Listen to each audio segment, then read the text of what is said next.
Hola, bienvenidos al aula abierta de letras que promueve el Instituto de Humanismo y Tradición Clásica de la Universidad de León. En esta sesión vamos a hablar de la Odisea, el gran poema atribuido a Homero que constituye uno de los pilares fundamentales que sustenta el gran edificio de la cultura occidental. Nuestro objetivo es doble. Por un lado, mostrar cómo la habilidad y el genio de un poeta individual, en este caso Homero, convierte en literatura el producto resultante de la interacción entre el cuento y el mito. La metodología que seguiremos será a través de un análisis del sustrato popular en la narración que el propio Odiseo hace de sus aventuras marinas en la parte central del poema, concretamente entre los libros 9 y 12.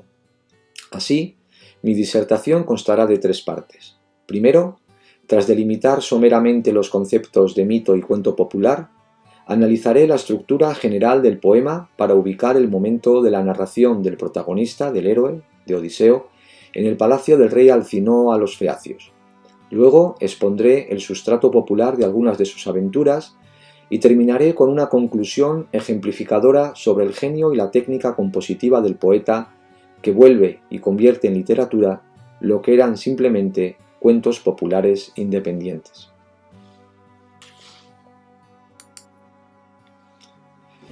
Como punto de partida, pues, tenemos que separar o intentar acotar lo que es el mito y lo que son los cuentos populares. Para ello seguiremos las definiciones de 2 importantes estudiosos. Para Carlos García Gual, el mito es una narración o un relato tradicional, memorable y ejemplar, paradigmático de la actuación de personajes extraordinarios, que en el mundo griego son dioses y héroes, en un tiempo prestigioso y lejano, ya pasado. La mitología entonces sería en primer lugar la colección de los mitos o una especie de red de relatos míticos interconectados. En segundo lugar, claro está, mitología es también el estudio científico de estos mitos. Y los personajes, además, aparecen claramente interconectados. Los cuentos, por el contrario, tienen muchas veces, es verdad, los mismos motivos que los mitos, pero van sueltos. Y los personajes no suelen tener un nombre claro, determinado y propio, mientras que por el contrario los personajes de los mitos siempre tienen un nombre que los define, y además se pueden colocar y ubicar mediante genealogías dentro de la red mítica de la que hablábamos antes. El estudioso Rodríguez Almodóvar define el cuento popular mediante una serie de elementos como son la oralidad, el folclorismo, es decir, la pertenencia a la comunidad, su brevedad, el tener un contenido simple, estructurado casi siempre de una forma trimembre, presentando un conflicto, desarrollando luego en forma de intriga y por último con un final sorprendente. Aquí ven ustedes las representaciones iconográficas de diversos mitos, como es el mito de Cronos devorando a sus hijos, aquí lo tienen, es un mito fundacional de la cosmogonía de la mitología griega frente a los cuentos populares recogidos por los hermanos Grimm. Pasemos ahora a la siguiente imagen. Ya centrándonos en el asunto de la Odisea. La Odisea es un poema épico peculiar. Como les expongo en esta diapositiva, a diferencia de la Ilíada, el autor de la Odisea recurre a numerosos elementos procedentes del universo narrativo de los cuentos populares. Además es un poema extenso de unos 12.000 hexámetros que aparece distribuido desde época alejandrina en 24 cantos. En él la narración épica, que vemos claramente en la Ilíada, gira hacia unos nuevos motivos temáticos, de aquí la peculiaridad de este poema, como son el viaje y la aventura. De algún modo podemos decir que la Odisea prefigura cierto tipo de ficciones literarias que cuestionan la verosimilitud de los acontecimientos narrados, a medio camino por tanto entre la ficción y lo real. Esto ha provocado que muchos estudiosos hayan encuadrado la Odisea en un subgénero literario diferente de la épica, como son los relatos de viajes, o quizá perteneciente a una épica novelada más que a la epopeya propiamente dicha. En todo caso, lo que sí que es cierto es que Odiseo es un héroe diferente de Aquiles, diferente de Héctor. Es un héroe dúctil, astuto y flexible, lleno de recursos, con los que afronta cada uno de los peligros que le salen al paso constantemente. Y se nos muestra además como un héroe que aparece adornado de cualidades que podemos calificar como mucho más modernas, casi democráticas, ¿no?, frente a la arete arcaica de los héroes iliádicos. Son virtudes como su talante colaborativo, la compasión, la solidaridad o la justicia. Esto lo podemos ver en muchas aventuras. El poema, la Odisea, nos cuenta una acción que transcurre en solo 41 días, pero que cubre un enorme arco temporal de prácticamente 10 años, que son los que transcurren desde la caída de Troya hasta la reconquista gradual del poder y de su papel como rey y marido de Ulises en Ítaca. La estructura de la Odisea es tradicionalmente considerada trimembre. Por un lado, los 4 primeros cantos que se conocen como la telemaquia, luego la parte central del poema, que son los viajes de Odiseo propiamente dichos, y por último la llegada del héroe a su patria, que culmina con la masacre de los pretendientes y su elevación a su estatus primitivo de rey, padre y esposo.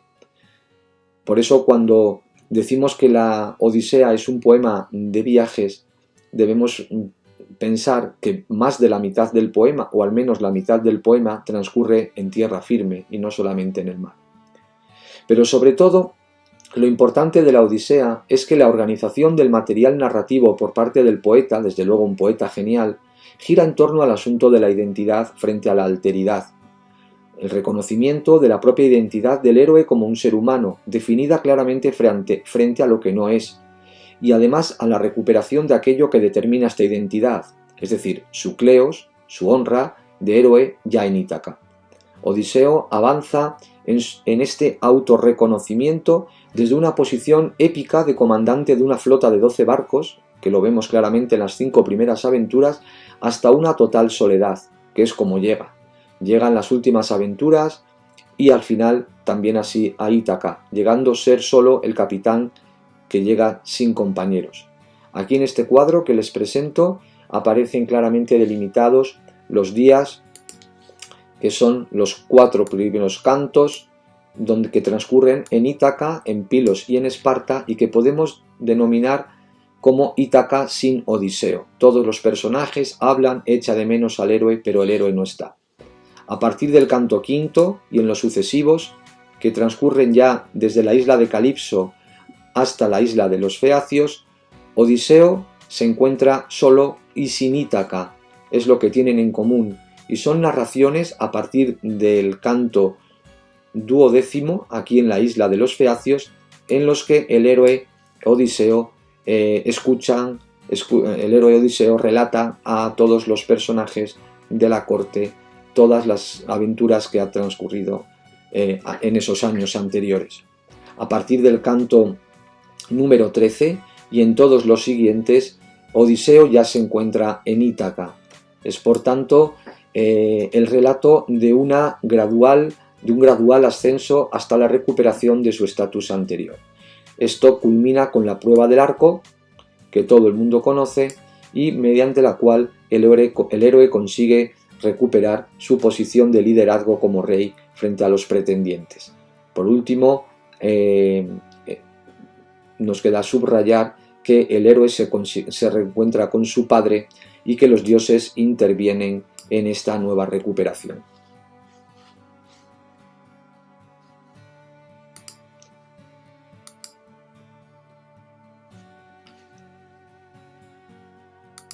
Bueno, las aventuras pues de Odiseo, como hemos dicho, ocupan únicamente 4 cantos, que van del 9º al 12º.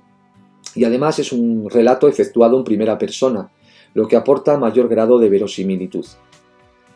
Las aventuras son 10, y apreciamos primeramente un fuerte contraste entre el mundo sedentario, ordenado, urbano y feliz de los feacios y el trasiego desventurado del relato que nos cuenta Odiseo.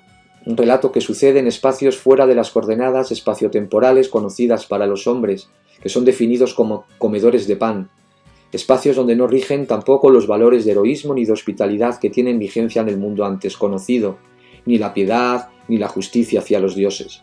La isla de los Feacios, pues, que es el ambiente en el que Ulises cuenta sus aventuras, es un espacio que contrasta grandemente con el espacio de las aventuras de Ulises. Es un espacio idílico, edénico, fabuloso, pero además sirve de tránsito entre el espacio anterior, frente al nuevo espacio de los hombres, porque allí vuelven a regir de nuevo los mismos valores de hospitalidad, de piedad, de memoria, como también ejemplifica el Aedo de Módoco cuando canta delante de Ulises.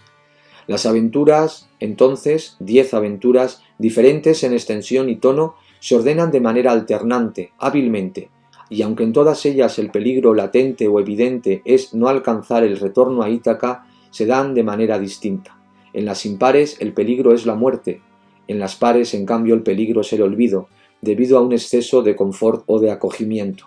Aquí lo he señalado en colores distintos, en verde las aventuras impares, cuyo peligro es la muerte, la más aventura es la aventura de Polifemo, la más conocida, y en un color moradito las aventuras pares. La que representa mejor el olvido es sin duda la aventura de los lotófagos, cuya raíz ya alude directamente al olvido.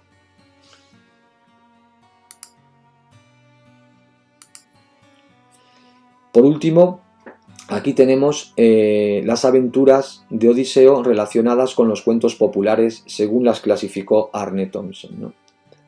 El entramado principal de la historia de Odiseo, pues, está tejido sobre un conocido folktale general, que es el del héroe que vuelve. En él se insertan otros folktales y fairy tales que antes aparecían inconexos y que nada tenían que ver primitivamente con Odiseo. El poeta supo adaptar la historia y motivos que seguramente procedían de viejos relatos de viajeros y marineros, historias fabulosas protagonizadas por seres que tendrían nombres diferentes, y supo incardinarlas en torno a un único héroe prehomérico llamado Odiseo. Por ello podemos decir que la Odisea está tejida sobre motivos precedentes de la épica más antigua, junto a temas extraídos del folclore de los cuentos populares.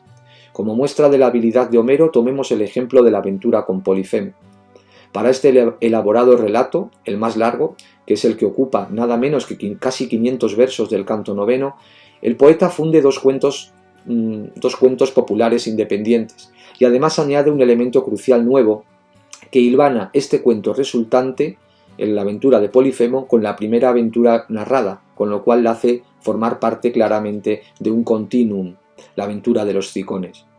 El primer relato folclórico del que Homero echa mano es el relato del héroe que se encuentra con un ogro gigante o caníbal que devora a los compañeros del protagonista y a quien luego éste ciega usando pócimas o simplemente el espetón donde el ogro asó a los compañeros.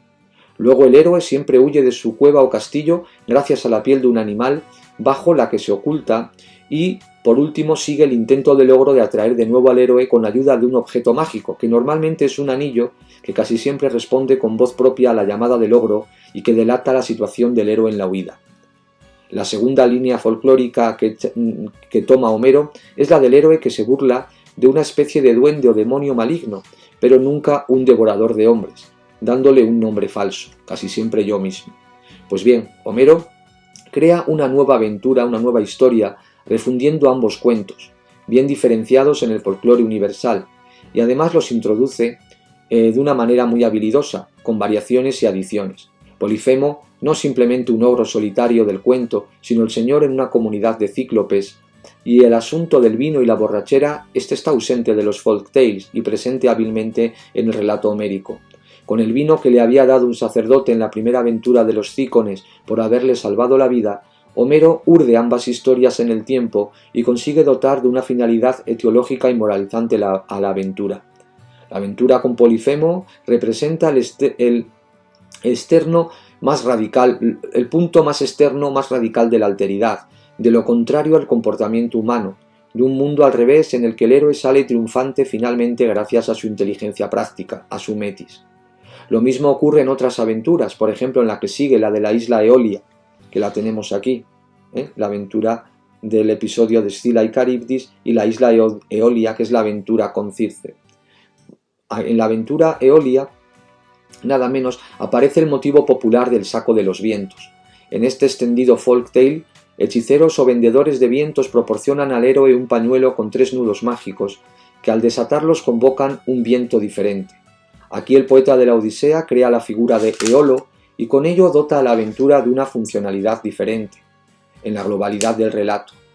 Muestra la malsana curiosidad de los compañeros, es decir, que a partir de un simple material folclórico, el poeta conforma una aventura dotada de un significado y de un carácter moral, y aporta un nuevo sentido al episodio, pues prefigura que es la necedad de los compañeros la que causará su ruina, y que por su propia culpa, como se dice al principio del poema, Odiseo llega solo a Ítaca.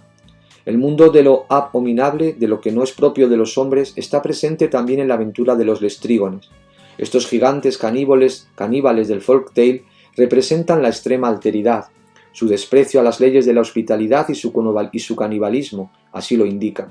Quizá parezca que es una aventura repetida, por su parecido con la de los cíclopes, pero no es así. Tiene el sentido de explicar por qué Odiseo pierde su flota de barcos y queda como capitán de un único barco. Los casos de Circe y Calipso es evidente que remontan a un viejo y universal fairy tale, el de las brujas que habitan en el corazón de un bosque y que transforman a los hombres en animales con una poción y una varita. Esta bruja en unos cuentos mata al héroe, en otros se muestra seductora y lo usa como amante durante un tiempo. Ambos son los casos que ejemplifican Circe y Calipso. El poeta de la Odisea, pues, une todas las líneas del cuento y lo resuelven, en el caso de Circe, con un elemento tradicional y otro innovador.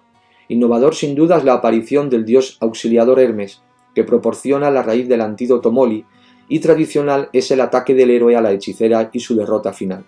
Sabemos que este motivo estaba ya presente en epopeyas más antiguas, como es el poema sobre Gilgamesh, en el que la Circe homérica es la equivalente a la Istar del poema acadio.